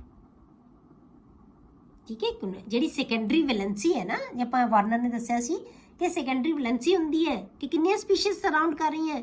ਹੁਣ ਇਹ ਨਹੀਂ, ਇਹ ਜੇ ਇਹ ਸਪੀਸ਼ੀਜ਼ ਸਰਾਊਂਡ ਕਰ ਰਹੀ ਹੈ ਤਾਂ ਮਤਲਬ ਡੋਨਰ ਐਟਮ ਤਾਂ 2 ਕੋਆਰਡੀਨੇਟ ਬੌਂਡ ਤਾਂ 2 ਬਣਾਏਗਾ, ਇਹ 2 ਦਾ ਕੰਮ ਕਰੇਗਾ, 2 ਲਿਗੈਂਡਸ ਦਾ ਕੰਮ ਕਰ ਰਿਹਾ, ਇੱਕੋ ਹੀ ਲਿਗੈਂਡ, ਕਿਉਂਕਿ ਡੋਨਰ ਐਟਮ ਇਸ ਵਿੱਚ 2 ਹੈ। ਇਸੇ ਕਰਕੇ ਇਹਨੂੰ ਕੀ ਕਹਿੰਦਾ, ਬਾਈਡੈਂਟੇਟ। ਬਾਈਡੈਂਟੇਟ ਸਿਮੈਟ੍ਰੀਕਲ ਕਿਉਂ, ਕਿਉਂਕਿ ਦੋਨੋਂ ਐਟਮਸ O ਹੈ, ਸੇਮ ਹੈ। ਇਸੇ ਤਰ੍ਹਾਂ ਆਪਾਂ ਲੈਂਦੇ ਹਾਂ ਬੇਟੇ ਦੂਸਰਾ, ਬਹੁਤ ਇੰਪੋਰਟੈਂਟ ਜਿਹੜੇ ਹੈਗੇ ਆ ਇਹ ਐਗਜ਼ਾਮਪਲਸ ਹੈ, ਬਾਰ ਬਾਰ ਤੁਹਾਨੂੰ ਇਹੀ ਯੂਜ਼ ਹੋਣਗੀਆਂ। ਇਹਨੂੰ ਕਹਿੰਦੇ ਅਸੀਂ ਐਥੀਲੀਨ ਡਾਈਅਮੀਨ, ਠੀਕ ਹੈ। ਈਥੇਨ ਮੋਲੀਕਿਊਲ ਤੋਂ ਇੱਕ H ਨੂੰ NH2 ਗਰੁੱਪ ਨਾਲ ਰਿਪਲੇਸ ਕਰਤਾ, ਜਾਂ ਇਹਨੂੰ ਆਪਾਂ ਕੀ ਨਾਮ ਲਿਖਦੇ ਹਾਂ, IUPAC ਨੇਮ ਕੀ ਆ ਗਿਆ, ਈਥੇਨ 1,2 ਡਾਈਅਮੀਨ, ਦੋਨੋਂ ਪੋਜੀਸ਼ਨ ਦੇ ਉੱਤੇ ਅਮੀਨ ਗਰੁੱਪ ਲੱਗਿਆ ਹੋਇਆ, ਈਥੇਨ 1,2 ਡਾਈਅਮੀਨ, ਜਾਂ ਆਪਾਂ ਕੀ ਕਹਿੰਦੇ ਹਾਂ, ਕਾਮਨ ਨਾਮ ਕੀ ਹੈ ਇਹਦਾ, ਐਥੀਲੀਨ ਡਾਈਅਮੀਨ। ਇਹ ਬਹੁਤ ਯੂਜ਼ ਕੀਤਾ ਜਾਂਦਾ ਹੈ, ਐਥੀਲੀਨ ਡਾਈਅਮੀਨ। ਇਹ ਵੀ ਇਹਨੂੰ ਅਸੀਂ ਐਬਰੀਵੇਸ਼ਨ ਕੀ ਹੈ, EN, ਜਿੱਥੇ EN ਆ ਗਿਆ ਇਹਦਾ ਮਤਲਬ ਐਥੀਲੀਨ ਡਾਈਅਮੀਨ ਹੈ। ਹੁਣ ਇਹ ਕਿਉਂ ਹੈ, ਕਿਉਂਕਿ N ਦੇ ਕੋਲ ਕੀ ਹੈ ਬੇਟੇ, ਲੋਨ ਪੇਅਰ ਆਫ ਇਲੈਕਟ੍ਰੋਨ ਹੈ, ਇਸ ਕਰਕੇ ਇਹ ਕੀ ਹੈ, 2 ਡੋਨਰ ਐਟਮਸ ਹੈ ਇਹਦੇ ਵਿੱਚ, ਇਸੇ ਕਰਕੇ ਇਹ ਵੀ ਕੀ ਹੈ, ਬਾਈਡੈਂਟੇਟ ਲਿਗੈਂਡ। ਕਲੀਅਰ। ਅਗਲਾ ਬੇਟੇ ਜਿਹੜਾ ਆਪਾਂ ਕਰਦੇ ਹਾਂ ਉਹ ਹੈ ਅਨਸਿਮੈਟ੍ਰੀਕਲ ਬਾਈਡੈਂਟੇਟ ਲਿਗੈਂਡ। ਹੁਣ ਅਨਸਿਮੈਟ੍ਰੀਕਲ ਅਸੀਂ ਬਾਈਡੈਂਟੇਟ ਜਾਂ ਡਾਈਡੈਂਟੇਟ ਕਿਹਨੂੰ ਕਹਿੰਦੇ ਆ, ਜਿਹਦੇ ਵਿੱਚ ਡੋਨਰ ਐਟਮਸ ਡਿਫਰੈਂਟ ਹੋਣਗੀਆਂ, ligands in which the donor atoms are different. For example, glycinate ion, CH2NH2COO negative, ठीक है। ਹੁਣ ਜਿਹੜੀ ਬ੍ਰੈਕਟ 'ਚ ਚੀਜ਼ ਪਾਤੀ ਨਾ, ਇਹਦਾ ਮਤਲਬ ਇਹ ਵੀ ਇਹਦੇ ਨਾਲ ਹੀ ਅਟੈਚਡ ਹੈ, ਇਹ ਵੀ ਇਹਦੇ ਨਾਲ ਹੀ ਅਟੈਚਡ ਹੈ। GLY ਨਾਲ ਲਿਖਦੇ ਹਾਂ, ਜਿੱਥੇ ਵੀ ਆਪਾਂ GLY ਲਿਖਿਆ ਹੋਏਗਾ ਇਹਦਾ ਮਤਲਬ ਗਲਿਸਨੇਟ ਆਇਨ ਹੈ। ਇਹਦਾ ਮਤਲਬ CH2 ਮੀਥੇਨ ਦੇ ਵਿੱਚੋਂ ਦੋ H ਹੈ ਜਿਹੜੇ, ਉਹ ਇੱਕ H NH2 ਨਾਲ ਰਿਪਲੇਸ ਹੋ ਗਿਆ, ਇੱਕ H COO ਨੈਗੇਟਿਵ ਨਾਲ ਰਿਪਲੇਸ ਹੋ ਗਿਆ। ਕਲੀਅਰ ਹੋ ਗਿਆ? ਤੇ ਇਹਨੂੰ ਅਸੀਂ ਕਹਿੰਦੇ ਗਲਿਸਨੇਟ ਆਇਨ। ਹੁਣ ਇਹਦੇ ਵਿੱਚ ਦੋਨੋਂ ਐਟਮਸ ਕੀ ਹੈ, ਇੱਕ ਤਾਂ ਆ ਡੋਨਰ ਐਟਮ ਹੋ ਗਈ ਕਿਉਂਕਿ ਲੋਨ ਪੇਅਰ ਆਫ ਇਲੈਕਟ੍ਰੋਨ ਹੈ, ਇੱਕ O ਹੋ ਗਿਆ ਕਿਉਂਕਿ ਇਹਦੇ ਕੋਲ ਨੈਗੇਟਿਵ ਚਾਰਜ ਹੈ। ਤਾਂ ਦੋ ਡੋਨਰ ਐਟਮਸ ਆ ਗਈਆਂ, ਇਸੇ ਕਰਕੇ ਇਹਨੂੰ ਆਪਾਂ ਕੀ ਕਵਾਂਗੇ, ਬਾਈਡੈਂਟੇਟ ਲਿਗੈਂਡ। ਪਰ ਇਹ ਕਿਹੜਾ ਹੋ ਗਿਆ, ਅਨਸਿਮੈਟ੍ਰੀਕਲ। ਕਿਉਂ? ਕਿਉਂਕਿ ਦੋਨੋਂ ਐਟਮਸ ਡਿਫਰੈਂਟ ਹੈ, ਡੋਨਰ ਐਟਮਸ ਦੋਨੋਂ ਡਿਫਰੈਂਟ ਹੈ। ਨੈਕਸਟ ਹੈ ਬੇਟੇ ਪੋਲੀਡੈਂਟੇਟ ਲਿਗੈਂਡ। ਹੁਣ ਪੋਲੀਡੈਂਟੇਟ ਲਿਗੈਂਡ ਕਿਹਨੂੰ ਕਹਿੰਦੇ ਬੇਟੇ, ਪੋਲੀ ਮੀਨਸ ਮੈਨੀ, ਜਿਹਦੇ ਵਿੱਚ ਦੋ ਤੋਂ ਜ਼ਿਆਦਾ ਡੋਨਰ ਐਟਮਸ ਹੋਣਗੀਆਂ। ਦ ਲਿਗੈਂਡ in which more than 2 donor atoms are present is called polydentate ligand। ਹੁਣ ਇਹਦੇ ਵਿੱਚ ਨੰਬਰ ਆਫ ਐਟਮਸ ਤੇ ਡਿਪੈਂਡ ਕਰੇਗਾ ਕਿ ਕਿੰਨੀ ਹੈ, ਉਹਦੇ ਬੇਸ ਤੇ ਫਿਰ ਆਪਾਂ ਇਹਨਾਂ ਨੂੰ ਡਿਵਾਈਡ ਕਰਦੇ ਹਾਂ। ਪਹਿਲਾਂ ਆਪਾਂ ਜਿਵੇਂ ਲੈ ਲਿਆ ਟ੍ਰਾਈਡੈਂਟੇਟ ਲਿਗੈਂਡ, ਟ੍ਰਾਈ ਜਾਂ ਟਰਡੈਂਟੇਟ, ਇਹਨੂੰ ਦੋਨੋਂ ਨਾਮ ਨਾਲ ਕਹਿ ਦਿੰਦੇ ਹਾਂ, ਟਰ ਵੀ ਕਹਿ ਦਿੰਦੇ ਹਾਂ, ਟ੍ਰਾਈ ਵੀ ਕਹਿ ਦਿੰਦੇ ਹਾਂ। ਟ੍ਰਾਈ ਮੀਨਸ 3 ਡੋਨਰ ਐਟਮਸ, ਜਿਹਦੇ ਵਿੱਚ ਉਹ ਲਿਗੈਂਡ ਹੈਵਿੰਗ 3 ਡੋਨਰ ਐਟਮਸ। ਇਹਦੀਆਂ ਐਗਜ਼ਾਮਪਲਸ ਬੇਟੇ ਇੱਕ ਜ਼ਰੂਰ ਯਾਦ ਰੱਖਣੀ ਹੈ, ਬਹੁਤ ਈਜ਼ੀ ਹੈ। ਇੱਕ ਵਾਰ ਤੁਹਾਨੂੰ ਸਮਝ ਆ ਗਈ ਨਾ, ਇੱਕ ਵਾਰ ਮਤਲਬ ਥੋੜਾ ਜਿਹਾ ਇਹਨੂੰ ਕੰਸੈਂਟਰੇਸ਼ਨ ਨਾਲ ਦੇਖੋਗੇ ਤਾਂ ਸਮਝ ਆਉਂਦੀ ਜਾਏਗੀ। ਉੱਥੇ ਦੇਖੋ ਆਪਾਂ ਕੀਤਾ ਸੀ ਬਾਈਡੈਂਟੇਟ ਦੇ ਵਿੱਚ ਆਪਾਂ ਐਥੀਲੀਨ ਡਾਈਐਮੀਨ ਕੀਤਾ ਸੀ, ਐਥੀਲੀਨ ਡਾਈਮੀਨ। ਹੁਣ ਇੱਥੇ ਬੇਟੇ ਹੈਗਾ ਡਾਈ ਐਥੀਲੀਨ ਟ੍ਰਾਈਐਮੀਨ। ਐਥੀਲੀਨ ਦੇ 2 ਮੋਲੀਕਿਊਲ ਲਵਾਂਗੇ ਆਪਾਂ, ਡਾਈ ਐਥੀਲੀਨ ਟ੍ਰਾਈਮੀਨ, DI ਡਾਈਈਨ। ਐਥੀਲੀਨ ਡਾਈਮੀਨ ਦੇ ਮੂਹਰੇ ਡਾਈ ਲਾਤਾ ਬਸ। ਹੁਣ ਇੱਥੇ ਤੁਸੀਂ 2 CH2 ਲੈ ਲਿਆ, ਐਥੀਲੀਨ ਹੈ ਨਾ, ਇੱਥੇ NH2 ਤਾਂ ਹੈਗਾ ਹੀ ਹੈਗਾ ਸੀ। ਇੱਥੇ ਅਸੀਂ ਜਿਹੜਾ NH2 ਲਾਇਆ ਨਾ, ਇਹਦੇ ਨਾਲ ਇੱਕ H ਨੂੰ ਰਿਪਲੇਸ ਕਰਕੇ ਅਸੀਂ ਦੂਜਾ ਇਥਾਈਲ ਜਿਹੜਾ ਐਥੀਲੀਨ ਅਮੀਨ ਗਰੁੱਪ ਲਾਤਾ, ਸੇਮ ਗਰੁੱਪ। ਮਤਲਬ ਆਪਸ ਦੇ ਵਿੱਚ ਇਹ 2 ਐਥੀਲੀਨ ਡਾਈਮੀਨ ਨੂੰ ਕੀ ਕੀਤਾ ਆਪਾਂ, ਜੋੜਤਾ। ਕਿਹਦੇ ਥਰੂ? ਇਸ NH ਦੇ ਥਰੂ। ਇਹਦਾ ਆਪਾਂ ਇਹਨੂੰ ਮੰਨਣਾ ਸੀ ਐਥੀਲੀਨ ਡਾਈਮੀਨ, ਇਹਦਾ ਇੱਕ H ਹਟਾਇਆ ਤੇ ਦੂਜਾ ਗਰੁੱਪ ਇਹਦੇ ਨਾਲ ਸੇਮ ਲਗਾਤਾ। ਕਲੀਅਰ ਹੋ ਗਿਆ? ਤਾਂ ਇਹਨੂੰ ਆਪਾਂ ਕਵਾਂਗੇ ਡਾਈ ਐਥੀਲੀਨ, ਠੀਕ ਹੈ, 2 ਆ ਗਏ, ਡਾਈ ਐਥੀਲੀਨ ਟ੍ਰਾਈਐਮੀਨ, 3 ਅਮੀਨ ਹੋ ਗਏ, ਡਾਈ ਐਥੀਲੀਨ ਟ੍ਰਾਈਮੀਨ। ਹੁਣ 3 ਡੋਨਰ ਐਟਮਸ ਹੈ ਇਹਦੇ ਵਿੱਚ, ਕਿਉਂਕਿ ਹਰੇਕ ਨਾਈਟ੍ਰੋਜਨ ਕੋਲ ਕੀ ਹੈ, ਲੋਨ ਪੇਅਰ ਆਫ ਇਲੈਕਟ੍ਰੋਨਸ। ਤਾਂ ਇਸ ਕਰਕੇ ਇਹਨੂੰ ਕਹਿੰਦੇ ਅਸੀਂ ਟ੍ਰਾਈਡੈਂਟੇਟ ਲਿਗੈਂਡ। ਕਲੀਅਰ? ਅਗਲਾ ਆਪਾਂ ਕਰਦੇ ਹਾਂ ਬੇਟੇ ਟੈਟਰਾਡੈਂਟੇਟ। ਟੈਟਰਾਡੈਂਟੇਟ ਮੀਨਸ 4 ਡੋਨਰ ਐਟਮਸ, ਜਿਹਦੇ ਵਿੱਚ 4 ਡੋਨਰ ਐਟਮਸ ਹੋਣਗੇ, ਹੈਵਿੰਗ 4 ਡੋਨਰ ਐਟਮਸ। ਇਹਦੀ ਐਗਜ਼ਾਮਪਲ ਹੈ ਬੇਟੇ, ਉਹਦੇ ਤੋਂ ਹੀ ਫੇਰ ਬਣਾਵਾਂਗੇ ਆਪਾਂ ਟ੍ਰਾਈ ਐਥੀਲੀਨ। ਪਹਿਲਾਂ ਡਾਈ ਐਥੀਲੀਨ ਬਣਾਇਆ ਸੀ, ਹੁਣ ਟ੍ਰਾਈ ਐਥੀਲੀਨ, 3 ਐਥੀਲੀਨ ਮੋਲੀਕਿਊਲ ਆ ਗਏ, ਇਹ ਵੀ ਆਪਸ ਵਿੱਚ ਜੋੜਾਂਗੇ। ਟ੍ਰਾਈ ਐਥੀਲੀਨ ਟੈਟਰਾਮੀਨ, ਇਹ ਡਾਈ ਐਥੀਲੀਨ ਟ੍ਰਾਈਮੀਨ ਸੀ, ਇਹ ਟ੍ਰਾਈ ਐਥੀਲੀਨ ਟੈਟਰਾਮੀਨ। ਅਮੀਨ ਉਦੋਂ ਵੀ ਵਧੇਗਾ ਕਿਉਂਕਿ ਅਮੀਨ ਦੋਨੋਂ ਪਾਸੇ ਲੱਗਿਆ ਹੁੰਦਾ ਹੈ। ਇੱਕ ਕਿਉਂਕਿ ਆਪਾਂ ਜੋੜਦੇ ਜਾਵਾਂਗੇ ਤੇ ਇੱਕ ਘਟ ਜਾਏਗਾ ਅਮੀਨ ਉਹਨਾਂ ਨਾਲੋਂ, ਠੀਕ ਹੈ। ਤਾਂ ਆਪਾਂ ਇੱਕ ਮੋਲੀਕਿਊਲ ਬਣਾਇਆ, ਇਹਦੇ H ਰਿਪਲੇਸ ਕਰਤਾ ਅਗਲੇ ਮੋਲੀਕਿਊਲ ਨਾਲ, ਇਹਦਾ H ਰਿਪਲੇਸ ਕਰਤਾ ਅਗਲੇ ਮੋਲੀਕਿਊਲ ਨਾਲ, ਅਖੀਰਲੇ ਤਾਂ NH2 ਰਹੇਗਾ ਹੀ ਰਹੇਗਾ, ਠੀਕ ਹੈ। ਇਹਦਾ ਇਹ ਗਰੁੱਪ ਹੋਣਾ ਸੀ ਇੱਕ, ਇਹਦਾ H ਰਿਪਲੇਸ ਕੀਤਾ, ਆ ਦੂਜਾ ਗਰੁੱਪ ਆ ਗਿਆ, ਇਹਦਾ ਵੀ H ਰਿਪਲੇਸ ਕੀਤਾ, ਇਹ ਗਰੁੱਪ ਆ ਗਿਆ। ਤਾਂ ਇਹਨੂੰ ਕੀ ਕਹਿੰਦੇ ਆ, ਟ੍ਰਾਈ ਐਥੀਲੀਨ ਟੈਟਰਾ ਐਮੀਨ, 4 ਐਮੀਨ ਗਰੁੱਪ ਹੋ ਗਏ। ਤਾਂ ਹਰੇਕ ਕੋਲ ਕੀ ਹੈ ਬੇਟੇ, ਲੋਨ ਪੇਅਰ ਆਫ ਇਲੈਕਟ੍ਰੋਨਸ। ਇਸੇ ਕਰਕੇ ਇਹ ਕੀ ਹੈ, ਡੋਨਰ ਐਟਮ ਹੈ। 4 ਇਹਦੇ ਕੋਲੇ ਕੀ ਹੈ, ਡੋਨਰ ਐਟਮਸ ਹੈ। ਇਹਨੂੰ ਆਪਾਂ ਕੀ ਕਵਾਂਗੇ, ਟ੍ਰਾਈਐਥੀਲੀਨ ਟੈਟਰਾਮੀਨ। ਕਲੀਅਰ? ਅਗਲਾ ਜਿਹੜੇ ਹੈਗੇ ਬੇਟੇ ਪੈਂਟਾਡੈਂਟੇਟ ਲਿਗੈਂਡ। ਪੈਂਟਾਡੈਂਟੇਟ ਜਿਹਦੇ ਚ 5 ਡੋਨਰ ਐਟਮਸ ਹੋਣਗੀਆਂ। ਹੁਣ ਇਹਦੀ ਐਗਜ਼ਾਮਪਲ ਕੀ ਹੈ ਬੇਟੇ, ਹੁਣ ਕੱਲਾ ਐਥੀਲੀਨ ਲਵਾਂਗੇ ਆਪਾਂ, ਐਥੀਲੀਨ ਡਾਈਐਮੀਨ ਜੋ ਆਪਾਂ ਬਣਾਇਆ CH2 NH2 ਇੱਥੇ ਆਉਣਾ ਸੀ, ਠੀਕ ਹੈ। ਐਥੀਲੀਨ ਡਾਈਮੀਨ ਤਾਂ ਬਣਾ ਲਿਆ, ਪਰ ਇਹਨੂੰ ਆਪਾਂ ਅੱਗੋਂ ਕੰਟੀਨਿਊ ਕਰਨਾ ਹੈ, ਐਥੀਲੀਨ ਡਾਈਮੀਨ ਟ੍ਰਾਈ ਐਸੀਟੇਟ। ਐਸੀਟੇਟ ਗਰੁੱਪ ਕੀ ਹੁੰਦਾ ਬੇਟੇ, ਐਸੀਟੇਟ ਕਿਹਨੂੰ ਕਹਿੰਦੇ ਆਪਾਂ, ਜੇ ਆਪਾਂ ਐਸੀਟੇਟ ਲਿਖੀਏ ਤਾਂ ਐਸੀਟੇਟ ਕੀ ਹੁੰਦਾ, CH3COO ਨੈਗੇਟਿਵ। ਇਹਨੂੰ ਆਪਾਂ ਕੀ ਕਹਿੰਦੇ ਆ, ਐਸੀਟੇਟ, ਠੀਕ ਹੈ। ਇਹ ਕੀ ਹੈ, एसीटेट। हुण ट्राई एसीटेट मतलब 3 असीं एसीटेट ग्रुप लाने इहदे च किवें लावांगे? इहदा एच रिप्लेस करके। इहदा आपां एक एच रिप्लेस कीता तां आपां लाता हुण क्योंकि CH3 है जिहड़ा इहनूं आपां इहदे नाल जोड़ना है, इस करके एक एच घट जाएगा, नहीं तां कार्बन दे 5 बॉन्ड बन जाणगे। ठीक है, एक एच छड्ड देगा ये, इहदे नाल अटैच हो जाएगा तां की बन गया CH2COO नैगेटिव। ये एक एसीटेट हो गया। दूजे दे आपां भावें तुसीं इहदे दोनों कर लो चाहे इहदे दोनों कर लो, इहदे दोनों ही एच एसीटेट ग्रुप नाल रिप्लेस हो गए। इहदा एक एच इहदे दोनों एच की बन गया? Ethylene diamine try acetate. Clear? Ethylene diamine try acetate. हुण इह च देखो बेटे किन्नियां एटम्स है, डोनर एटम्स किन्नियां? 3 तां सीधियां ए पईयां नैगेटिव चार्ज है। ठीक है, एक आ नाइट्रोजन होगी, एक ए नाइट्रोजन होगी, किन्नियां हो गईयां टोटल? 5।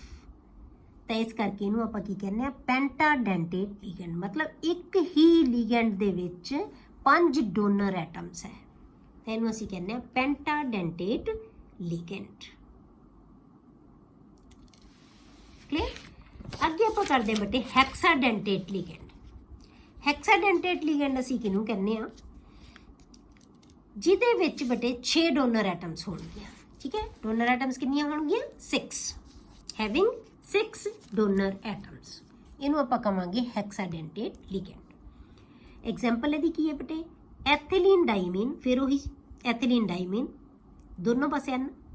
हुण इहदे विच टैट्रा एसीटेट मतलब की है? उहदे तो बेटे सेम तुसीं इदां भी बना सकदे हो ना, सेम इसे तरह नाल भी बना सकदे हो। इत्थे इहदे एच नूं रिप्लेस करके इत्थे की लिख दो? CH2COO negative. सेम भी लिख सकते हो, इदां भी लिख दो। उहदे च मैं दूसरे पासे लिखता, इनू इदां खोल के लिखता, इस पासे बनाता। इदां भी लिख सकते हो तुसीं, इहदे एच नूं रिप्लेस करो की आ जाएगा CH2। यही चीज़ है बिल्कुल। ये ट्राई एसीटेट सी, उत्थे की हो गया? Tetra acetate. 4 एसीटेट ग्रुप उहदे विच आ जाने हैं। ठीक है, सारियां नाइट्रोजन दियां चारों जिहड़ियां हाइड्रोजन रिप्लेस हो गईयां। CH2 NH2 होना चाहिए सी, ਇਹਦੇ ਵੀ ਦੋਨੇ H ਕਿਹਦੇ ਨਾਲ ਰਿਪਲੇਸ ਹੋ ਗਏ? ਐਸੀਟੇਟ ਨਾਲ। ਇਹਦੇ ਵੀ ਦੋਨੋਂ H ਕਿਹਦੇ ਨਾਲ ਰਿਪਲੇਸ ਹੋ ਗਏ? ਐਸੀਟੇਟ।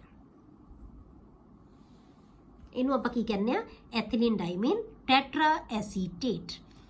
ਇਹਦਾ ਨਾਮ ਕਾਮਨ ਨੇਮ ਬੇਟੇ ਬਹੁਤ ਇੰਪੋਰਟੈਂਟ ਹੈ, ਕਈ ਵਾਰੀ EDTA ਦਾ ਨਾਮ ਵੀ ਪੁੱਛ ਲੈਂਦੇ ਆ। EDTA ਚਾਹੇ 4 ਨੈਗੇਟਿਵ ਲਿਖੋ ਚਾਹੇ ਨਾ ਲਿਖੋ। 4 ਨੈਗੇਟਿਵ ਤਾਂ ਹੁੰਦਾ ਕਿਉਂਕਿ ਇਹਦੇ ਕੋਲ 4 ਨੈਗੇਟਿਵ ਚਾਰਜ ਹੈ, ਤਾਂ ਕੱਲਾ EDTA ਵੀ ਕਿਹਾ ਜਾਂਦਾ ਇਹਨੂੰ। EDTA ਦਾ ਮਤਲਬ ਕੀ ਹੈ? ਐਥਿਲੀਨ ਡਾਈਮੀਨ ਟੈਟਰਾ ਐਸੀਟੇਟ। ठीक है, EDTA। क्लियर? ये बहुत इंपॉर्टेंट लिगेंड है बेटे, हेक्साडेंटेट लिगेंड। क्लियर? अगे बेटे चीलेट लिगेंड। चीलेट लिगेंड किनू कहने आप? मैं क्या सी कि आप बहुत डिटेल च आप लिगेंड्स नूं ही अज डिस्कस करांगे। चीलेट लिगेंड किनू कहने आप? व्हेन अ डाई और पॉलीडेंटेट लिगेंड, कोई भी मतलब मोनोडेंटेट नहीं, डाई या पॉली कोई भी ले लो, uses its 2 or more donor atoms simultaneously। ठीक है, इको ही टाइम ते अपने डोनर एटम्स नु यूज करे जिहड़ा to bind a single metal ion, एक ही मैटल आयन नाल अटैच होण उहदे through its metal ion it set to be a chelate ligand. ठीक है, उन्होंने की कहने आपां? Chelate ligand. It is set to be chelate ligand. हुण चीलेट का मतलब की है बेटे? चीलेट का मतलब हुंदा है जिहड़ा वो स्ट्रक्चर जिहड़ा एक जॉ लाइक स्ट्रक्चर बना लवे, जॉ लाइक जिवें स्कंजा होवे। ठीक है, उन्होंने ऐ कस लवे, उन्होंने कहने असीं चीलेट ligand. The ring structure formation is called चीलेशन। ठीक है, जी रिंग स्ट्रक्चर फॉर्मेशन है ना, उन्होंने चीलेशन कहते हैं आप। मतलब जी डोनेट करके अपने इलैक्ट्रॉन के पेयर कोआर्डीनेट बॉन्ड बना के एक रिंग लाइक स्ट्रक्चर बना ली, इस फॉर्मेशन कहने असी chelation. And the complex formed is called chelate. तो जो स्ट्रक्चर बन गया उन्होंने कहने चीलेट। मतलब 3 चीज़ां आ गई बटे ये कोल अपने इसे च। एक चीलेटिंग लीगेंड आ गया, वो लीगेंड ਜਿਹੜਾ ਆਪਣੀਆਂ ਡੋਨਰ ਐਟਮ 2 ਜਾਂ 2 ਤੋਂ ਜ਼ਿਆਦਾ ਡੋਨਰ ਐਟਮਸ ਨੂੰ ਸਾਈਮਲਟੇਨੀਅਸਲੀ ਯੂਜ਼ ਕਰੇ, ਇੱਕੋ ਹੀ ਕੰਪਲੈਕਸ ਦੇ ਵਿੱਚ 2 ਜਾਂ 2 ਤੋਂ ਵੱਧ ਕੋਆਰਡੀਨੇਸ਼ਨ ਬੌਂਡ ਬਣਾਵੇ ਇੱਕੋ ਹੀ ਲੀਗੈਂਡ, ਉਹਨੂੰ ਅਸੀਂ ਚੀਲੇਟਿੰਗ ਲੀਗੈਂਡ ਕਹਿੰਦੇ ਆ। ਕਲੀਅਰ। ਦੂਜੀ ਚੀਜ਼, ਉਹ ਜਦੋਂ ਡੋਨੇਟ ਕਰੇਗਾ ਇਲੈਕਟ੍ਰੋਨ ਦੇ ਪੇਅਰ ਸੈਂਟਰਲ ਮੈਟਲ ਲੈਬ ਨੂੰ, ਜਿਹੜੀ ਉਹ ਫਾਰਮੇਸ਼ਨ ਹੋਏਗੀ ਸਟਰਕਚਰ ਦੀ, ਉਹਨੂੰ ਅਸੀਂ ਚੀਲੇਸ਼ਨ ਕਹਿ ਦਿੰਦੇ ਆ। ਔਰ ਜਿਹੜਾ ਕੰਪਲੈਕਸ ਬਣ ਜਾਏਗਾ, ਕੰਪਾਊਂਡ ਬਣ ਜਾਏਗਾ, ਉਹਨੂੰ ਚੀਲੇਟ ਕਿਹਾ ਜਾਂਦਾ। ਉਹਨੂੰ ਕੀ ਕਹਿੰਦੇ ਅਸੀਂ? ਚੀਲੇਟ। ਹੁਣ ਚੀਲੇਟਿੰਗ ਲੀਗੈਂਡ ਕਿਹੜਾ ਬੇਟੇ? ਐਥੀਲੀਨ ਡਾਈਮੀਨ। ਕਿਉਂ? ਕਿਉਂਕਿ ਡੋਨਰ ਐਟਮਸ 2 ਹੈ, ਤਾਂ ਇਹਨੇ ਕੀ ਬਣਾਤਾ? ਇਹ ਇੱਦਾਂ ਮਿਲਾ ਕੇ ਇਹਨੂੰ ਕਹਿੰਦੇ ਚੀਲੇਟਿੰਗ ਲੀਗੈਂਡ। ਇਹ 2 ਐਟਮਸ ਨਾਲ ਡੋਨੇਟ ਕਰ ਸਕਦੇ ਹੈ। ਜਿੰਨੇ ਵੀ ਆਪਾਂ ਪੜ੍ਹੇ ਆ ਸਾਰੇ ਚੀਲੇਟਿੰਗ, ਜਿਹੜੇ ਡਾਈ, ਟਰਾਈ, ਟੈਟਰਾ, ਪੈਂਟਾ, ਹੈਕਸਾ, ਇਹ ਸਾਰੇ ਕੀ ਹੈ ਬੇਟੇ? ਚੀਲੇਟਿੰਗ ਲੀਗੈਂਡਸ ਹੈ। ਸਾਰੇ ਕੀ ਹੈ? ਚੀਲੇਟਿੰਗ ਲੀਗੈਂਡਸ ਹੈ। ਹੁਣ ਇਹ ਸਾਰੇ ਚੀਲੇਟ ਬਣਾਉਂਦੇ ਆ। ਹੁਣ ਆਪਾਂ ਚੀਲੇਟ ਕਿਵੇਂ ਬਣਿਆ? ਕਾਪਰ ਨੂੰ ਇਹਦੀ ਦੀ ਜਿਹੜੀ ਸੈਕੰਡਰੀ ਵੈਲੈਂਸੀ ਹੈ ਉਹ ਕਿੰਨੀ ਹੈ? 4 ਹੈ। 4 ਮਤਲਬ ਕੋਆਰਡੀਨੇਟ ਬੌਂਡ ਬਣਨੇ ਚਾਹੀਦੇ। ਲੀਗੈਂਡ ਹੈ ਜਿਹੜੇ 4 ਕੋਆਰਡੀਨੇਟ ਬੌਂਡ ਬਣਾਉਣਗੇ। ਇਹਦਾ ਮਤਲਬ ਇੱਕ ਜਿਹੜਾ ਹੈਗਾ ਲੀਗੈਂਡ 2 ਬੌਂਡ ਬਣਾ ਸਕਦਾ ਹੈ। ਠੀਕ ਹੈ, 2 ਕੋਆਰਡੀਨੇਟ ਬੌਂਡ ਬਣਾਏ ਇੱਕ ਲੀਗੈਂਡ ਨੇ, ਇਹਨੇ ਬਣਾਏ 2 ਬੌਂਡ ਇੱਕ ਲੀਗੈਂਡ ਨੇ। ਮਤਲਬ 2 ਅਸੀਂ ਲੀਗੈਂਡ ਲਏ ਹੈ, ਪਰ ਬੌਂਡ ਕਿੰਨੇ ਬਣਾਏ ਇਹਨਾਂ ਨੇ? 4। ਕਿਉਂ? ਕਿਉਂਕਿ ਇਹ ਡਾਈਡੈਂਟੇਟ ਲੀਗੈਂਡ ਹੈ। ਕਲੀਅਰ ਹੋ ਗਿਆ? ਇਹ ਡਾਈਡੈਂਟੇਟ ਲੀਗੈਂਡ ਹੈ, ਪਰ ਇਹ ਕਿਉਂਕਿ ਇਹਨਾਂ ਦੇ ਉੱਤੇ ਕੋਈ ਚਾਰਜ ਨਹੀਂ, ਜਿੰਨਾ ਇਹਦਾ ਚਾਰਜ ਹੈ ਸਾਰਾ ਬਾਹਰ ਸ਼ੋ ਹੋ ਜਾਏਗਾ, ਤਾਂ ਪੋਜ਼ਿਟਿਵ ਆ ਗਿਆ। ਅਸੀਂ ਇਹਨੂੰ ਬ੍ਰੈਕਟ ਦੇ ਅੰਦਰ ਰੱਖ ਕੇ ਬਾਹਰ ਕੀ ਆ ਗਿਆ? Positive charge. ਇਹਨੂੰ ਅਸੀਂ ਕਹਿੰਦੇ ਆ ਚੀਲੇਟ। ਫਾਰਮੂਲਾ ਕਿਵੇਂ ਲਿਖਾਂਗੇ ਆਪਾਂ ਬੇਟੇ? CuEn। ਆਪਾਂ ਕਿਹਾ ਸੀ ਕਿ ਫਾਰਮੂਲੇ 'ਚ ਹਮੇਸ਼ਾ ਅਸੀਂ ਐਬਰੀਵੇਸ਼ਨ ਲਿਖਣੀ ਹੈ ਉਹਦੀ, ਤਾਂ ਅਸੀਂ ਇਹਨੂੰ ਕਿਹਦੇ ਨਾਲ ਲਿਖਦੇ ਹਾਂ? ਐਥੀਲੀਨ ਡਾਈਮੀਨ ਨੂੰ En ਨਾਲ। En 2 ਪਾਇਆ ਸੀ। 2 ਦਾ ਮਤਲਬ 2। En ਕਿੰਨੇ? ਐਥੀਲੀਨ ਡਾਈਮੀਨ ਕਿੰਨੇ ਮੋਲੀਕਿਊਲਸ? 2 ਹੈ। ਪਰ ਜਿੱਥੇ ਐਥੀਲੀਨ ਡਾਈਮੀਨ 2 ਆ ਗਿਆ, ਤਾਂ ਮਤਲਬ 2 ਲੀਗੈਂਡ ਨਹੀਂ ਬੇਟੇ ਇਹਨੂੰ ਮੰਨਾਂਗੇ, ਆਪਾਂ ਇਹਨੂੰ 4 ਮੰਨਾਂਗੇ। ਕਿਉਂ? ਕਿਉਂਕਿ ਲੀਗੈਂਡ ਅਸੀਂ ਉਹਨੂੰ ਕਹਿ ਦਿੰਦੇ ਆ ਬੇਟੇ ਹੁਣ ਜਿਹੜੇ ਇਹ ਕੋਆਰਡੀਨੇਟ ਬੌਂਡ ਬਣਾ ਰਹੇ ਹੈ। ਕਿੰਨੇ ਕੋਆਰਡੀਨੇਟ ਬੌਂਡ ਬਣਾ ਰਹੇ ਹੈ? 4। ਤੇ ਇਹਦਾ ਮਤਲਬ ਕਾਪਰ ਦੀ ਜਿਹੜੀ ਸੈਕੰਡਰੀ ਵੈਲੈਂਸੀ ਹੈ, ਜਿਹੜੀਆਂ ਸਪੀਸ਼ੀਜ਼ ਇਹਨੂੰ ਸਰਾਊਂਡ ਕਰ ਰਹੀਆਂ, ਉਹ ਕਿੰਨੀਆਂ ਕਰ ਰਹੀਆਂ ਬੇਟੇ? 4। ਕੋਆਰਡੀਨੇਟ ਬੌਂਡ ਕਿੰਨੇ ਬਣਾ ਰਹੀਆਂ? 4। ਤੇ ਇਸ ਕਰਕੇ ਇਹਦੀ ਸੈਕੰਡਰੀ ਵੈਲੈਂਸੀ ਕੀ ਆਏਗੀ? 4। ਇਹਦਾ ਕੋਆਰਡੀਨੇਸ਼ਨ ਨੰਬਰ ਕਿੰਨਾ ਹੋਏਗਾ? 4। क्लियर हो गई ये चीज? द नंबर ऑफ कोआर्डिनेटिंग और लीगेटिंग ग्रुप्स, किन्ने कोआर्डिनेटिंग ग्रुप है ਇਹਦੇ ਵਿੱਚ present in a ligand is called the denticity of the ligand. ਉਹਨੂੰ ਆਪਾਂ ਕੀ ਕਹਿੰਦੇ ਆ? ਡੈਂਟਿਸਿਟੀ। ਕਿਸੇ ਵੀ ਲੀਗੈਂਡ ਦੇ ਵਿੱਚ ਕਿੰਨੀਆਂ ਡੋਨਰ ਐਟਮਸ ਹੈ, ਉਹਨੂੰ ਆਪਾਂ ਉਹਦੀ ਕੀ ਕਹਿੰਦੇ ਆ? ਡੈਂਟਿਸਿਟੀ। ਆਪਾਂ ਪਹਿਲਾਂ ਵੀ ਪੜ੍ਹਿਆ ਕਿ ਡੈਂਟਿਸਿਟੀ ਕੀ ਹੈ? ਕਿੰਨੀਆਂ ਉਹਦੇ ਵਿੱਚ ਕੋਆਰਡੀਨੇਟ ਬੌਂਡ ਬਣਾ ਸਕਦੀ ਹੈ, ਕਿੰਨੀਆਂ ਸਪੀਸ਼ੀਜ਼। ਜਿਵੇਂ ਆਪਾਂ ਪਿੱਛੇ ਵੀ ਪੜ੍ਹਿਆ, ਸਾਰੀਆਂ ਚੀਜ਼ਾਂ ਉਹੀ ਬਣਾਈਆਂ ਆਪਾਂ। ਡਾਈਡੈਂਟੇਟ, ਚੀਲੇਸ਼ਨ। ਹੁਣ ਆਪਾਂ ਚੀਲੇਸ਼ਨ ਸ਼ੋ ਕੀਤੀ ਹੈ, ਉੱਥੇ ਆਪਾਂ ਇਕੱਲੇ ਲੀਗੈਂਡ ਦਿਖਾਏ ਸੀ, ਬਾਈਡੈਂਟੇਟ, ਟਰਾਈਡੈਂਟੇਟ, ਟੈਟਰਾਡੈਂਟੇਟ। ਹੁਣ ਉਹ ਕਿਵੇਂ ਕੰਪਾਊਂਡ ਬਣਾ ਰਹੇ ਹੈ, ਹੁਣ ਆਪਾਂ ਚੀਲੇਸ਼ਨ ਸ਼ੋ ਕੀਤੀ ਹੈ ਜਾਂ ਚੀਲੇਟਸ ਬਣਾਏ ਹੈ। ਠੀਕ ਹੈ। ਡਾਈਡੈਂਟੇਟ ਚੀਲੇਸ਼ਨ ਕਿਵੇਂ ਹੋਏਗੀ? ਮਤਲਬ ਇੱਕ ਡਾਈਡੈਂਟੇਟ ਲੀਗੈਂਡ ਚੀਲੇਟ ਕਿਵੇਂ ਬਣਾ ਰਿਹਾ ਹੈ, ਉਹਦੀ ਚੀਲੇਸ਼ਨ ਕਿਵੇਂ ਹੋਏਗੀ? ਉਹ ਕੀ ਹੈ? PtCl2En। ਮਤਲਬ En ਤਾਂ En ਦਾ ਮਤਲਬ ਕੀ ਹੋ ਗਿਆ? 2 ਡੋਨਰ ਐਟਮਸ, ਤੇ Cl2 ਹੈ 2 donor atom. Total donor atom ਕਿੰਨੀ ਹੋ ਗਈ ਬੇਟੇ? 4 ਆਪਣੇ ਇਹਦੇ ਨਾਲ ਕੀ ਹੈ? ਕੰਪਾਊਂਡ ਬਣਾ ਰਹੀ ਹੈ। ਇਹਨੂੰ ਅਸੀਂ ਕਹਿੰਦੇ ਹਾਂ ਚੀਲੇਟ। ਠੀਕ ਹੈ, ਕੀ ਬਣ ਗਿਆ? ਚੀਲੇਟ। ਮਤਲਬ ਇੱਕ ਜਿਹੜਾ ਕੰਪਲੈਕਸ ਜਿਹਾ ਸਟਰਕਚਰ ਬਣਾ ਲੈਂਦਾ ਹੈ, ਮਤਲਬ ਉਹਨੂੰ ਘੇਰ ਲੈਂਦਾ ਹੈ। ਸਪੇਸ ਨਹੀਂ ਨਾ ਬਚਦੀ ਆਸੇ ਪਾਸੇ ਖਾਲੀ ਵਿੱਚ ਦੀ, ਸਾਰੇ ਪਾਸਿਓਂ ਇਹਨੂੰ ਸਰਾਊਂਡ ਕਰਤਾ। ਠੀਕ ਹੈ, ਇਹਨੂੰ ਕਹਿੰਦੇ ਅਸੀਂ ਕਿ ਜੌ ਲਾਈਕ ਸਟਰਕਚਰ ਬਣਾ ਲੈਂਦੇ, ਇਹਦੇ ਦੁਆਲੇ ਕੱਸ ਲੈਂਦਾ ਸਕੰਜਾ ਉਹਦੇ ਤੇ। ਇਸੇ ਤਰ੍ਹਾਂ ਆਪਾਂ ਲੈ ਲਿਆ PtCl ਡਾਈਈਨ। ਡਾਈਈਨ ਦਾ ਮਤਲਬ ਕੀ ਹੈ? ਐਥੀਲੀਨ ਡਾਈਮੀਨ। ਜਿਹੜਾ ਆਪਾਂ ਲਿਆ ਹੋਇਆ ਇੱਥੇ ਆਪਾਂ ਲਿਆ ਸੀ ਡਾਈ ਐਥੀਲੀਨ ਟਰਾਈਮੀਨ, ਜਿਹੜਾ ਆਪਾਂ ਟਰਾਈਡੈਂਟੇਟ ਲੀਗੈਂਡ ਦੀ ਐਗਜ਼ਾਮਪਲ ਲਈ ਸੀ। ਬਿਲਕੁਲ ਉਹੀ ਲੀਗੈਂਡ ਬਣਾਵਾਂਗੇ ਆਪਾਂ, CH2NH CH2 NH2 NH2 ਉਹੀ ਲੀਗੈਂਡ ਲੈ ਲਿਆ ਜੋ ਆਪਾਂ ਲਿਆ ਸੀ। ਹੁਣ ਆਪਾਂ ਇੱਥੇ ਸ਼ੋ ਕੀਤਾ ਕਿ ਇਹਨੇ ਡੋਨੇਟ ਕਿਵੇਂ ਕਰ ਰਿਹਾ, ਇਹਦੀ ਕੀ ਆ ਤਿੰਨੋਂ ਐਟਮਸ ਇੱਥੇ ਕੀ ਬਣਾ ਰਹੀਆਂ? ਆਪਣਾ ਇਲੈਕਟ੍ਰੋਨ ਦਾ ਪੇਅਰ ਡੋਨੇਟ ਕਰ ਰਹੀਆਂ। ਇੱਕ ਪਾਸਿਓਂ Cl ਕਰ ਰਿਹਾ, ਇਹ ਚਾਰੇ ਇਹਦੇ ਨਾਲ ਸਟਰਕਚਰ ਬਣਾ ਰਹੇ। ਕੀ ਬਣਾ ਰਹੇ? ਇਹ ਚੀਲੇਟ। ਇਹਨੂੰ ਕਹਿੰਦੇ ਆ ਟਰਾਈਡੈਂਟੇਟ ਚੀਲੇਸ਼ਨ। ਇਸੇ ਤਰ੍ਹਾਂ ਅਸੀਂ ਟੈਟਰਾਡੈਂਟੇਟ ਚੀਲੇਸ਼ਨ ਦਿਖਾਉਂਦੇ ਹਾਂ, ਜਿਹਦੇ ਵਿੱਚ ਚਾਰੋਂ ਹੀ ਐਟਮਸ ਨਾਈਟ੍ਰੋਜਨ, ਕੋਈ Cl ਦੀ ਲੋੜ ਹੀ ਨਹੀਂ ਪਏਗੀ ਕਿਉਂਕਿ Pt ਨੂੰ ਕਿੰਨੇ ਚਾਹੀਦੇ ਆ, 4 ਹੀ ਕੋਆਰਡੀਨੇਸ਼ਨ ਨੰਬਰ ਹੈ ਇਹਦਾ। ਚਾਰੋਂ ਹੀ ਟੈਟਰਾਡੈਂਟੇਟ ਲਿਗੈਂਡ, ਇੱਕੋ ਹੀ 4 ਐਟਮ ਹੈਗੀਆਂ ਇਹਦੇ ਕੋਲੇ, ਹੋਰ ਐਟਮ ਦੀ ਕੋਈ ਲੋੜ ਹੀ ਨਹੀਂ। ਜਿਵੇਂ ਇਹਦੇ 'ਚ ਤਾਂ 2 ਹੋਰ ਐਟਮ ਸੀ, ਇਹਦੇ 'ਚ ਹੋਰ ਸੀ, ਇਹ 'ਚ ਕੋਈ ਵੀ ਨਹੀਂ ਹੋਰ ਐਟਮ ਦੀ ਲੋੜ, ਇੱਕੋ ਹੀ ਲਿਗੈਂਡ ਚਾਰੋਂ ਐਟਮਸ ਤੋਂ ਡੋਨੇਟ ਕਰੇਗਾ। ਤਾਂ ਆਪਾਂ ਕਿਵੇਂ ਬਣਾਵਾਂਗੇ ਉਹਨੂੰ ਬੇਟੇ, ਇਹ ਬਣਾਉਣਾ ਕਿਵੇਂ ਇਹ ਧਿਆਨ ਕਰਨਾ ਹੈ। CH2NH CH2NH2 ਇੱਥੇ NH CH2NH2। ਹੁਣ ਐਟਮਸ ਇੱਦਾਂ ਹੋਣ ਕਿ ਚਾਰੇ ਇਹਦੇ ਨਾਲ ਕੋਆਰਡੀਨੇਟ ਬੌਂਡ ਬਣਾ ਸਕਣ, ਚਾਰੇ ਇਹਦੇ ਨਾਲ ਕੋਆਰਡੀਨੇਟ ਬੌਂਡ ਬਣਾ ਸਕਦੇ, ਬਣਾ ਰਹੇ ਹੈ, ਤੇ ਇਹਨੂੰ ਆਪਾਂ ਕਹਿੰਦੇ ਹਾਂ ਟੈਟਰਾਡੈਂਟੇਟ ਚੀਲੇਸ਼ਨ। ਮਤਲਬ ਦਿਖਾਇਆ ਹੈ ਵੀ ਕਿਵੇਂ ਬਣ ਰਹੇ ਆ ਕੰਪਾਊਂਡਸ। ਤਾਂ ਇਹ ਜਿਹੜੇ ਬਣ ਗਏ ਕੀ ਹੈ, ਚੀਲੇਟਸ। Clear. ਚੀਲੇਟ ਲਿਗੈਂਡਸ form more stable complexes than similar ordinary complexes in which ligand act as monodentate।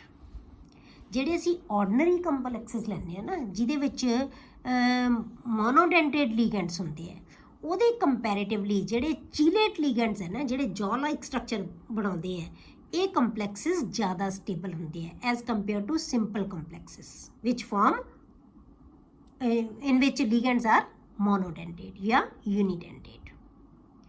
ਇਸ ਇਫੈਕਟ ਨੂੰ ਕਿ ਕਿਉਂ ਇਹ ਸਟੇਬਲ ਹੁੰਦੇ ਆ complexes, this effect is called chelate effect. ਕਿ ਕੰਪਾਊਂਡਸ ਹੈ ਜਿਹੜੇ ਵੀ ਕੰਪਲੈਕਸਿਸ ਜਿਨ੍ਹਾਂ ਦੇ ਵਿੱਚ ਚੀਲੇਟ ਲਿਗੈਂਡਸ ਹੋਣਗੇ, ਜਿਹੜੇ ਉਹ ਕੰਪਲੈਕਸ ਬਣਾਉਣਗੇ, ਉਹ ਸਿੰਪਲ ਜਾਂ ਆਰਡੀਨਰੀ ਕੰਪਲੈਕਸਿਸ ਦੇ ਕੰਪੈरेटिवली ਜ਼ਿਆਦਾ ਸਟੇਬਲ ਹੁੰਦੇ ਆ। ਠੀਕ ਹੈ, ਤਾਂ ਉਹਨਾਂ ਨੂੰ ਅਸੀਂ ਕੀ ਕਹਿੰਦੇ ਆ, ਉਸ ਇਫੈਕਟ ਨੂੰ ਜਿਹਦੇ ਕਰਕੇ ਜ਼ਿਆਦਾ ਸਟੇਬਲ ਹੁੰਦੇ ਆ, ਉਸ ਇਫੈਕਟ ਨੂੰ ਕੀ ਕਿਹਾ ਜਾਂਦਾ ਹੈ, ਚੀਲੇਟ ਇਫੈਕਟ। ਕਲੀਅਰ। ਅੱਗੇ ਬੇਟੇ ਆਪਾਂ ਨੈਕਸਟ ਟੌਪਿਕ ਨੈਕਸਟ ਲੈਕਚਰ ਦੇ ਵਿੱਚ ਡਿਸਕਸ ਕਰਾਂਗੇ।